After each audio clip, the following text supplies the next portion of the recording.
Good morning children. जैसा कि मैं धूल पढ़ा रही थी, थोड़ा सा पढ़ाया था मैंने। धूल रामविलास शर्मा द्वारा रचित ये आपका पहला चैप्टर है, जो पहले तो सिलेबस में हटा दिया था लेकिन इस बार शामिल किया, इसलिए मैंने इसको पढ़ाना शुरू किया। तो रामविलास शर्मा का जन्म उन्नाव जिले में सन 1912 में हुआ और शुरू की शिक्षा उनकी गांव में हुई। उस शिक्षा के लिए लखनऊ आ गए।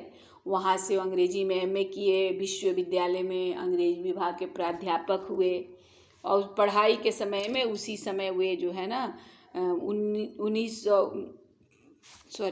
वो पीएचडी किए और 1943 से 74 तक बलवंत राजपूत कॉलेज आगरा में अंग्रेजी विभाग में कार्य किया और अंग्रेजी विभाग के अध्यक्ष रहे।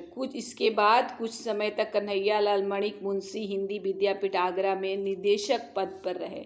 लेखन के क्षेत्र में पहले उन्होंने कविताएं लिखा, फिर उपन्यास लिखा, फिर नाटक लिखने के बाद पूरी तरह से आलोचना, मतलब होता है कोई भी चीज़ को क्रिटिसाइज करना, अच्छी क्रिटिसाइज बुरी क्रिटिसाइज दोनों, तो आलोचना कार्य में जुट गए।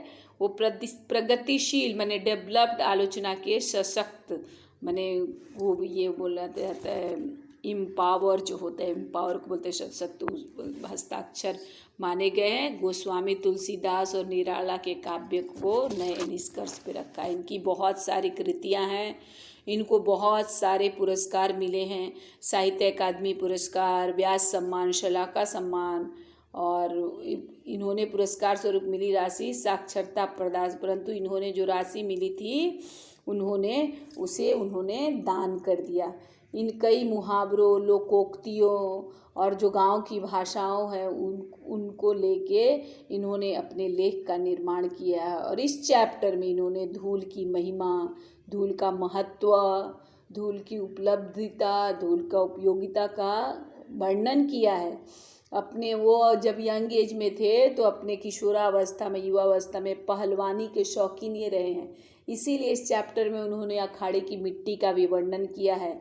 इसीलिए पाठ में उन्होंने अखाड़े, गांव और शहरों के जीवन जगत माने गांव के बारे में भी बताते हैं, शहरों के बारे में बताते हैं, तथा धूल के जो है ना नन्हे नन्हे छोटे छोटे कणों का वर्णन भी करते हैं। इस पाठ के बाद हम धूल के महत्व को ज़्यादा समझ पाते। पढ़ाया था मैंने कि धूली भरे हीरे, उन्होंने गांव के धूल में खेलने वाले बच्चों के बारे में कहा है।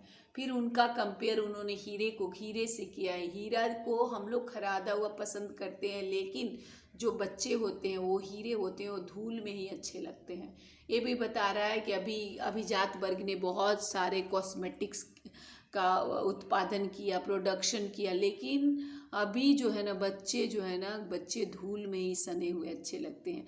बाल कृष्ण के चेहरे पे जब वो गायों को चरा के लाते हैं और शाम को जो धूल उड़ती है उनके चेहरे पे लगती है, उससे सुंदर, जितने सुंदर वो लगते हैं उतने कॉस्मेटिक्स में नहीं लगते हैं। फिर ये बताते हैं कि हमारा सिविलाइजेशन अभी शहरी सभ्यता है, धूल से बचना चाहती है, आसमान में घर बनाना चाहती है। हम लोग क्या है, ऊंचाई पे घर बनाना चाहते हैं, धूल से बचना चाहते हैं। फिर ये बताते हैं कि वो लोग धन्य हैं जो धूल भरे बच्चों को गोदी में उठाते हैं। फिर उन्होंने मैले कह के उसमें दो तरह की बात कह दिया है कि उन बच्चों को उठाकर उनके शरीर मैले होते हैं।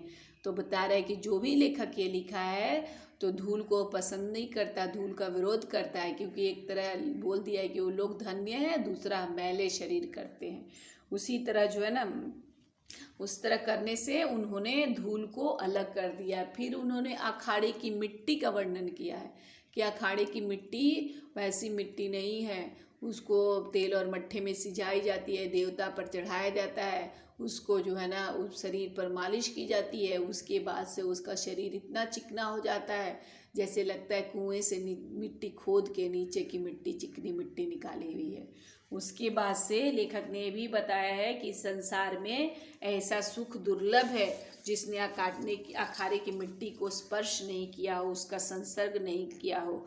और उसके बाद से बोलता है कि जो अखाड़े की मिट्टी जिसके शरीर पर लग जाती है वो तरोताज़ा हो जाता है, और अखाड़े में चारों खाने चित्त जब वो हो जाता है तो अपने आप को विजयी घोषित करता है। तो बोल रहा है कि मिट्टी ही हमारे शरीर को बनाती है, क्योंकि शरीर हमारा मिट्टी का बना हुआ है। शरीर मिट्टी का बना हुआ है, क्यों मिट्टी का बोल रहा है बना हुआ है? कि शरीर मिट्टी का बना हुआ है, बोल रहा है क्योंकि हमारा शरीर 5 तत्वों को मिला के बना है, क्षिति जल पावक गगन समीर। तो हम मरने के बाद हमारा शरीर फिर से मिट्टी में मिल जाता है, इसलिए बोला हमारा शरीर मिट्टी का शरीर और मिट्टी को लेकर संसार की असरता मने सार रहित मने सारांश के बिना संसार में शरीर और मिट्टी के लिए बहुत कुछ कहा गया है, लेकिन जीवन के लिए भी जितने भी पंच तत्व माने क्षिति जल पावक गगन समीर, जो पंच सार तत्व माने पंच तत्व जीवन के लिए आवश्यक है, वो हमें मिट्टी से ही मिलते हैं। जिन फूलों को हम प्रिय वस्तुओं का उपमान बनाते हैं, माने हमारे प्रिय अच्छी मेरी मनपसंद चीज़ों का तुलना जिन फूलों से हम करते हैं वो भी मिट्टी में ही है, और वो सब मिट्टी की ही उपज है। रूप रस गंध स्पर्श इन्हें कौन संभव करता है? इसके द्वारा मिट्टी के द्वारा इनमें रूप आता है, सुंदरता आती है, स्मेल आता है, स्पर्श आता है। मिट्टी और बोलते हैं लेखक कि मिट्टी और धूल में अंतर है, लेकिन उतना ही शब्द और रस माने शब्द में अगर आनंद नहीं हो तो शब्द सुनने में अच्छा नहीं लगता। उसी तरह देह में अगर प्राण नहीं हो तो देह का कोई वैल्यू नहीं है। चांद में चांदनी नहीं हो तो चांद की कोई वैल्यू नहीं है। तो मिट्टी का जो चमक होता है, शाइनिंग होता है, उसका नाम धूल है।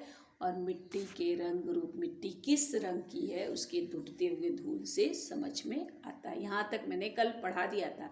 उसके बाद बोला ग्राम भाषाएं, मैंने गांव को भाषाओं में सूक्ष्म बोध से धूल की जगह गर्द का प्रयोग, मैंने धूल की जगह गर्द जो होता है उड़ता है, उड़ जाता है, उसको बोलते हैं। धूल की जगह गर्द का प्रयोग वो लोग नहीं करते हैं।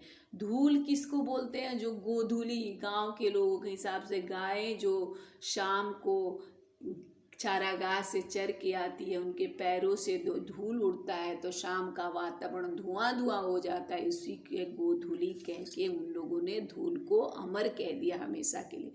अमराइयों के पीछे छिपे हुए सूर्य किरणों में जो धूली सोने को मिट्टी कर देती है, माने कि अमराई माने आम के पेड़ के पीछे छिपे हुए शाम में जो सूरज डूबने लगता है तो सूर्य कहाँ चला जाता है? आम के पेड़ के पीछे जब धीरे धीरे चले जाता है, पेड़ों के ओट में सूरज चला जाता है तो सूर्य की किरणें में जो धूली सोने को मिट्टी कर देती है, माने उस समय सूरज का कलर गोल्डन कलर का होता है, लेकिन धीरे धीरे वो धुंधला हो जाता है।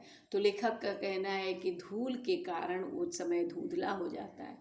और सूर्यास्त के उपरांत माने सूरज जब डूब जाता है, सूरज के डूबने के बाद लीक पर गाड़ी के निकल जाने के बाद रुई की बार माने सूरज जब डूब जाता है अपने 6 घोड़ों के साथ, कहते हैं कि चला जाता है। सूरज की गाड़ी जब चली जाती है, जब सूर्यास्त हो जाता है तो सारा बादल रुई की भांति जो है ना, रुई के बादल की तरह माने आसमान कैसा हो जाता है? सफ़ेद हो जाता है।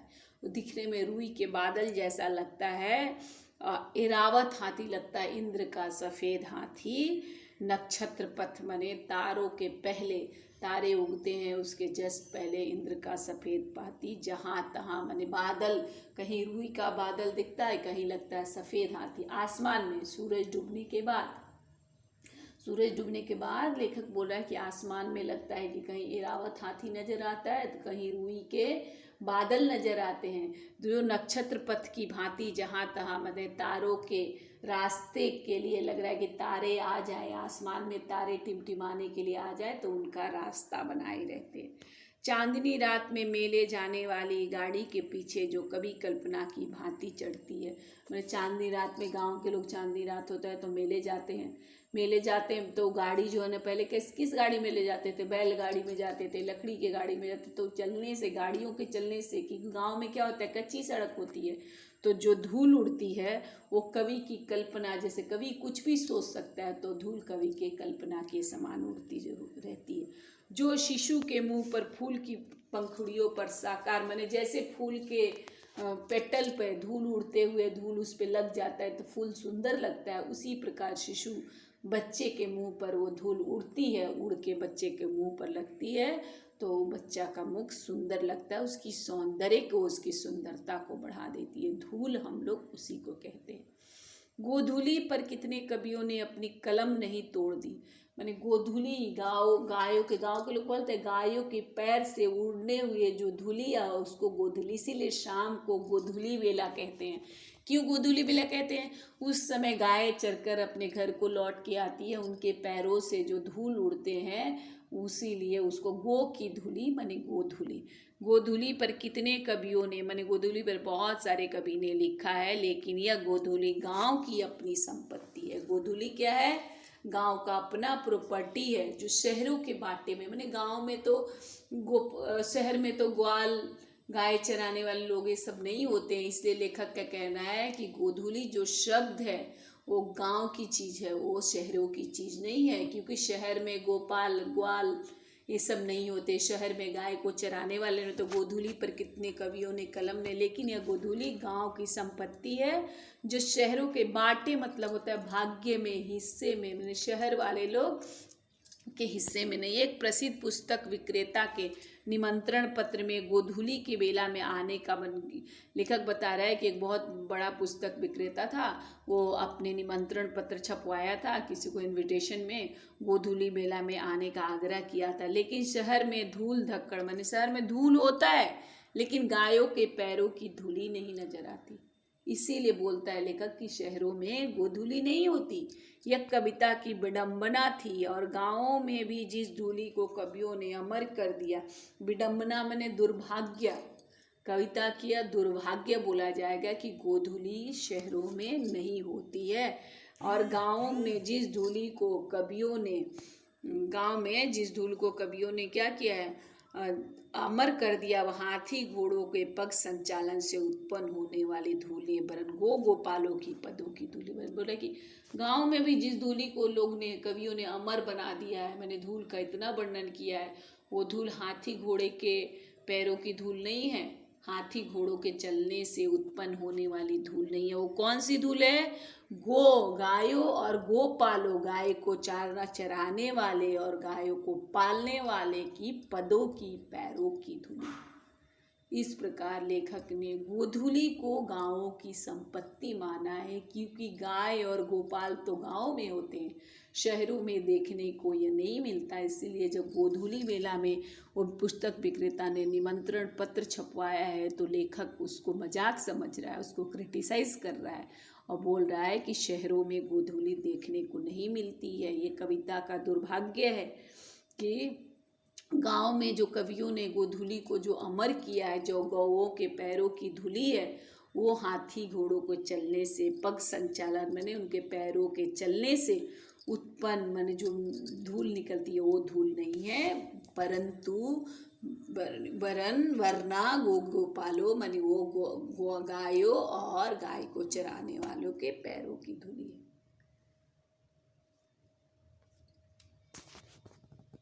थैंक यू बेटा, आज यही तक, कल बाकी पढ़ाऊंगी। और प्रश्न उत्तर PDF में थोड़ा दे दिया, आप लोग उसको लिखिए।